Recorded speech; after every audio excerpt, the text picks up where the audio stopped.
अभी आपने पीछे एक सच्चर कमेटी की बात की, तो मेरी ऑडियंस और मैं जानना चाहते हैं सच्चर कमेटी ने रिपोर्ट में आखिर दिया क्या था।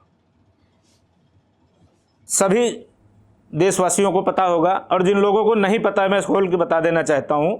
सच्चर कमेटी की रिपोर्ट में यह है कि मुसलमानों की स्थिति दलितों से बदतर है।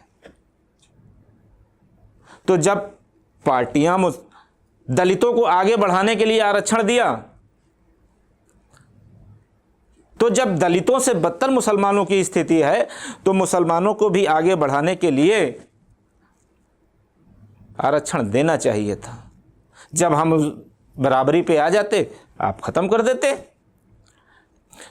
जब आप जान रहे हो कि इस कैटेगरी में मुसलमान है, और उस सच्चर कमेटी की रिपोर्ट ये तुम्हारे टाइम की रिपोर्ट है, जब कांग्रेस की सरकार की तब की है, और तुम अपने टाइम की जो रिपोर्ट निकल के आई, आपने उस पे मुसलमानों के लिए कुछ नहीं किया, उस टाइम मुसलमानों के लिए कुछ नहीं किया, और कहते हो कि मुसलमानों के हितैषी हूँ, देश का हितैषी हूँ। देश के हितैषी नहीं हो सकते हो, मुसलमानों के हितैषी नहीं हो सकते हो। हाँ, अपने देश के हितैषी हो सकते हो, इटली के हितैषी हो सकते हो, मैं मानता हूँ।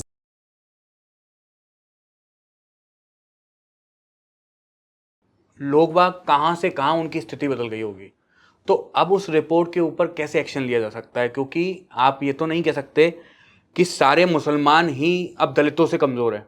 अब तो मुसलमान भाई भी दलितों से ऊपर उठ गए हैं और मुसलमान भाई भी अच्छा खा पी रहे हैं। मैंने सारे मुसलमानों की बात नहीं की, और सारे मुसलमान क्या तब भी जो है दलित, सारा दलित गरीब था? नहीं। जब दलितों के लिए आरक्षण हो तो सारा तो था नहीं। जब सच्चर कमेटी की रिपोर्ट आई तब सारा मुसलमान तो था नहीं, लेकिन उसका जो रेशियो निकाला गया, उस रेशियो से पता चला कि मुसलमान की स्थिति दलितों से बदतर है। अब ऐसे तो एक रिपोर्ट आपके उस जमाने की बात की जाए तो रिपोर्ट वो भी है कि मुसलमान अल्पसंख्यक है, पर अब वो अल्पसंख्यक नहीं है।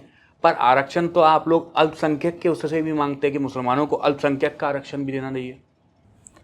आज भी अल्पसंख्यक है, वो अल्पसंख्यक ही रहेगा, कितना भी लड़ लें। आरक्षण का मतलब हम अल्पसंख्यक के हिसाब से नहीं कह रहे हैं, हमको आगे बढ़ाने का काम कर दीजिए। आप हमें आरक्षण ना दीजिए, आपके पास कोई दूसरी तकनीक हो, उस तकनीक से हमको आगे ले जाइए। हमारा मतलब नहीं कि हमें आरक्षण दीजिए ही, जो आपके पास, जो आपके सिस्टम हो कि इस सिस्टम को, इन जातियों को आगे बढ़ाया जा सकता है। आज यहाँ देश में आप देख लीजिए, सरदारों के लिए क्या किया गया था। आज कोई सरदार है गरीब?